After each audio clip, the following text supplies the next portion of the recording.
The question I want to ask is about ownership. You know, in talking about infrastructure, it brings to mind a conversation I was having with a group of people where they talked about the maintenance culture. The Nigerians don't really have a maintenance culture, so to speak. So government puts this infrastructure in place, and Ladi is thinking about how can I get my own share of it. Millicent comes, okay, this one belongs to me. Nora comes, says, this is mine. Shagun picks up the other side. At the end of the day, the infrastructure that's meant for the future is taken out of place because everybody wants to own it for themselves, but nobody's thinking of owning it for the future generation. So how do we move, because we're talking infrastructure here, the power problem, the roads infrastructure, the schools. I was going to talk about education, but let's hold on for that. How do we get to the point where Nigerians own this infrastructure to the point that as government is investing whatever is investing, whether government or private sector, the infrastructure is allowed to stay? Well, I think we are making progress in that area in terms of continuity. If you notice, I'm not talking continuity. Talk about ownership. Ownership. Okay. What you see is every government sees their interest is on having their own legacy projects, and which is one of the major bane towards ownership of projects. People see themselves; they don't see it as doing the projects just in the best interest of the people. They see it as I'm doing it to ensure that I have a legacy, not as a question of we need to have this so that the people can have a better life. So more often than not, what you see is once the government leaves, the thing is abandoned. Someone else moves in and do something else. That is why we have over 16 trillion naira worth of abandoned projects in Nigeria today, because those projects in many cases were not conceived to serve the interest of the people, but rather as legacy projects or white elephant projects, one way or the other. But one good thing which we are beginning to see is that, for instance, let me give you the example of railway. Railway program was started, under Jonathan. I remember the Abuja Rail project. But today we've gradually seen railway coming back into the country. Yes, many people will argue, oh, we've had railway for years. Why should we be celebrating it now? But the fact of the matter is the whole thing broke down, but we are now beginning to have it back. I am not particularly happy about the length of time it's taking, to develop our roads. If you look at Lagos, Ibadan, we've been on it since how many governments? Maybe this is the fourth government. Obasanjo's government started it. We were not making progress. Then you had Yaradua, you had Jonathan. Jonathan achieved a lot. Until now, we have not even completed Lagos Ibadan. Yes, I agree, and I will concede the Buhari's government has also contributed to it. But the question is, how long will it take us, to complete that project? It didn't take more than 3 years, to construct Lagos Ibadan Expressway when it was a virgin forest. So why is it taking so long? And in the process, people get, frustrated with it. So I think government needs to look more carefully at completing those projects which are in the best interest of the people. And in many areas, what you see, let me give you a good example. In terms of gas distribution, gas pipeline, we still don't have that. People have not been able to take, benefit from it. The gas pipeline that runs to Lagos is strictly for industries. What about running gas pipelines to people's homes so that they can take ownership? If that is what everybody is using, we are all using gas, it's being supplied to our homes, nobody will allow them to destroy the pipelines. Okay. Nora? Yeah, your question really cuts the heart of this whole conversation. Why would people take or not take ownership? It's because, like I've always said over and over again, this thing called Nigeria is like an orphan. Until we agree, I was saying to myself, there are supporters of this party, there are supporters of that party, and then there are those of us who support Nigeria.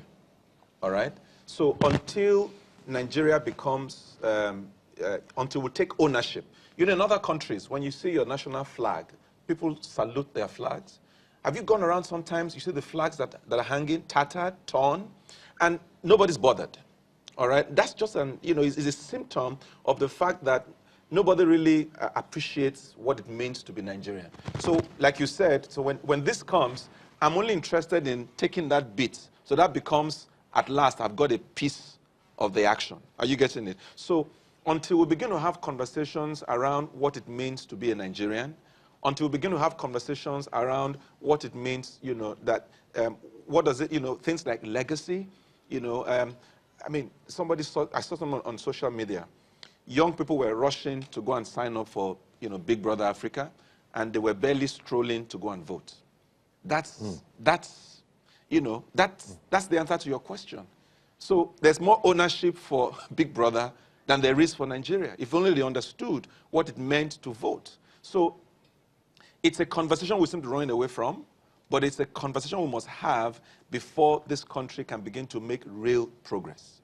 I want to put you on pause, and while we're away to listen to this, I want you to think about this. In terms of maintenance, which has been identified, and then in terms of what you talked about, economic development, there's some really big ticket projects that this government has put up, and their completion dates now fall within its new mandate. For example, the Mambila hydropower project. There's the Lagos-Ibadan, all the way up to Kano rail line. There are the international airports and so on. The second Niger bridge. I want you to think about these projects vis-a-vis the quest for economic development.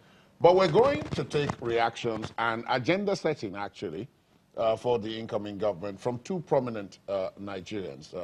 Two of them, of course, were contestants in this election that has just been concluded.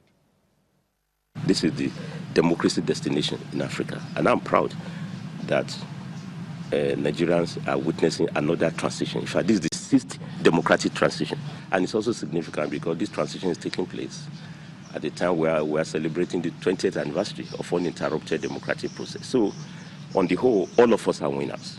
If I don't want to talk of losers in this election, and that's why I'm excited that President Muhammad Buhari has demonstrated statesmanship to say he's going to run an inclusive government. Of course, he has the highest vote, 15.6 million voters. But the challengers, I mean, you can't ignore 12 million voters, who also contested. I mean, so in fact, in a parliamentary system of government, they have the right to form political party, to be part of the government. And I think these are the issues we need to look at later. We also need inclusive constitution. This idea of winner takes all, should give way to participants win all.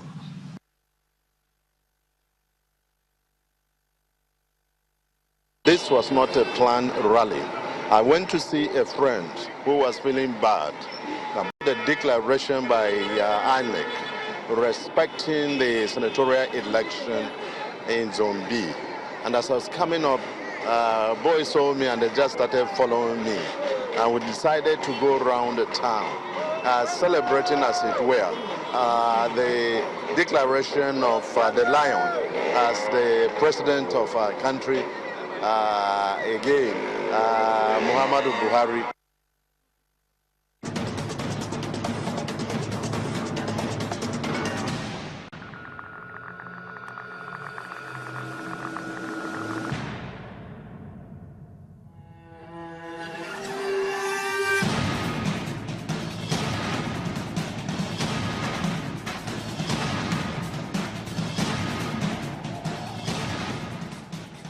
Welcome back. First, of course, you had Comrade Issa Aremu, who is, of course, a Labour leader, but now contesting for the governorship of Kwara State. And second, of course, you had Senator George Akume from Benue State, who, according to INEC's declared results, just recently lost the Zone B senatorial seat in Benue State. Of course, that is the allusion he was making when he was talking about the visit to his friend.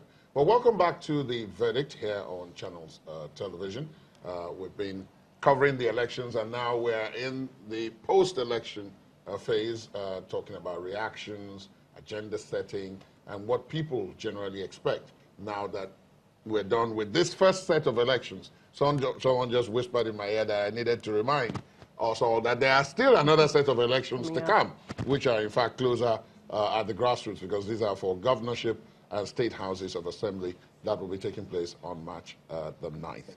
But before we went on the break, I talked about big ticket items, which the government has invested in, put a lot of money I mean, if you take the second Niger bridge, you're talking about hundreds of billions of naira. The railway projects, the Mambila hydropower project. Are these taken together in the line that they should be, given our quest for economic development, especially against the backdrop of what Nelta asked earlier about maintenance culture of these projects? Are they in line? I'll say yes. Infrastructure deficit has been a challenge, and it's clear that we cannot grow beyond the infrastructure that is available. Therefore, any effort to increase infrastructure ought to be applauded and supported. Yeah? Okay, so having said that, I'll say yes. Now, the conversation about maintenance, it's another conversation. Have you ever been to Ethiopia? Yeah. If you ever go to Ethiopia, I mean, those guys have vehicles that are 1950, 1960, and they're still working. The Ethiopians maintain, to a very large extent, their fleet of aircraft. You know, so we need to do something about the maintenance culture in Nigeria. You know, the time of the boom spoilt us, whereby you just buy and dump and replace.